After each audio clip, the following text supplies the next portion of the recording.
Alors ma vision du cursus a beaucoup évolué. Quand j'étais en première année, je voyais ça très différemment. Je pensais que c'était un parcours semblable à celui d'une école.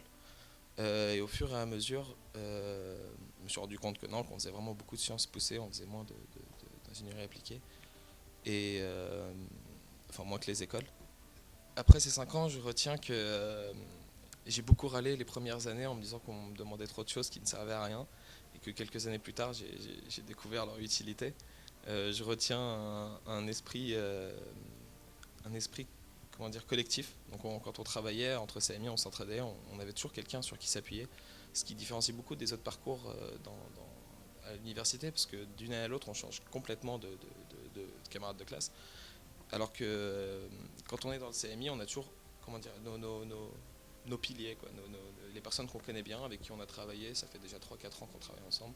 Ce que je retiens, c'est que je vois beaucoup de personnes qui, justement, du fait d'être à l'université, avaient envie de s'amuser, avaient envie de profiter. On l'a fait aussi, j'assure. Mais on avait toujours le pote de cours qui était là pour nous dire, hey, au fait, on a cette matière à bosser. On avait toujours la personne pour nous rappeler de bosser, la personne qui pouvait nous aider à bosser, la personne qui... Enfin, il n'y avait pas de concurrence. Et il n'y avait pas non plus de distance entre nous. Et du coup, c'était vraiment très, très agréable.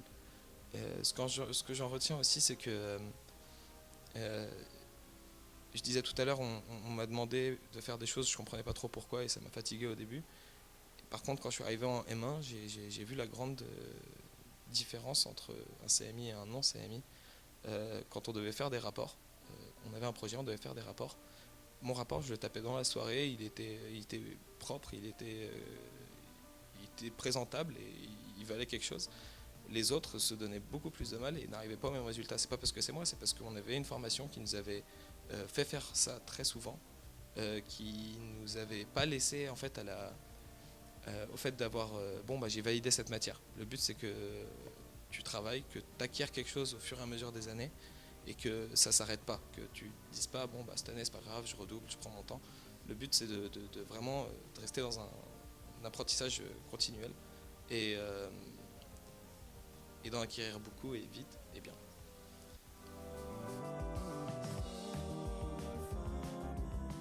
Et c'est surtout sur la licence.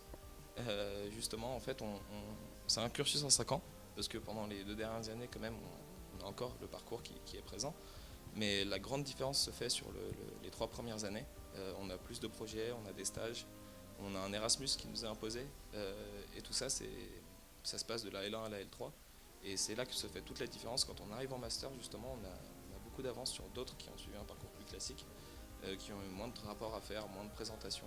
Et du coup, c'est vraiment là qu'on se démarque. Et après,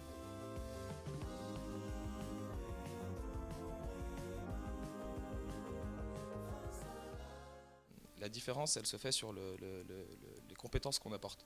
Sur le fait qu'on arrive avec un CV qui a plusieurs stages, déjà à son actif, qui a un Erasmus, donc on a voyagé, donc il y a beaucoup d'autonomie là-dedans. Non seulement on vient de la fac, on est autonome, mais on a fait un Erasmus, on a doublé cette autonomie et on a développé des compétences linguistiques. Donc moi je suis allé en Suède, j'ai développé mon anglais, oui, je parle très bien anglais et suédois.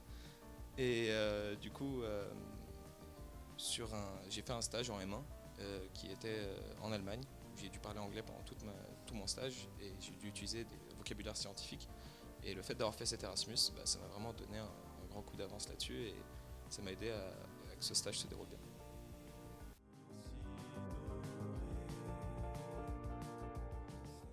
Pour mon cas, c'est différent. Je vais faire une thèse après.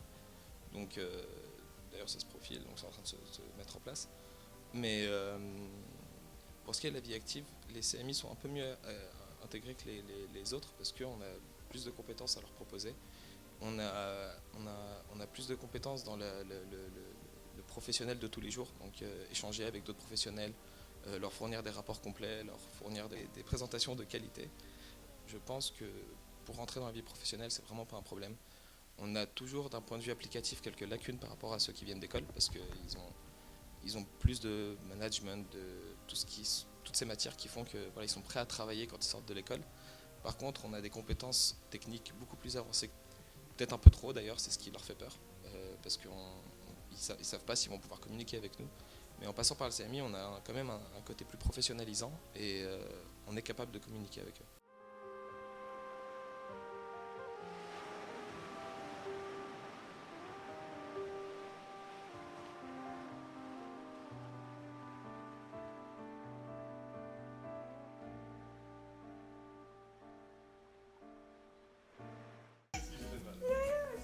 Essaye de sourire, comme je suis là.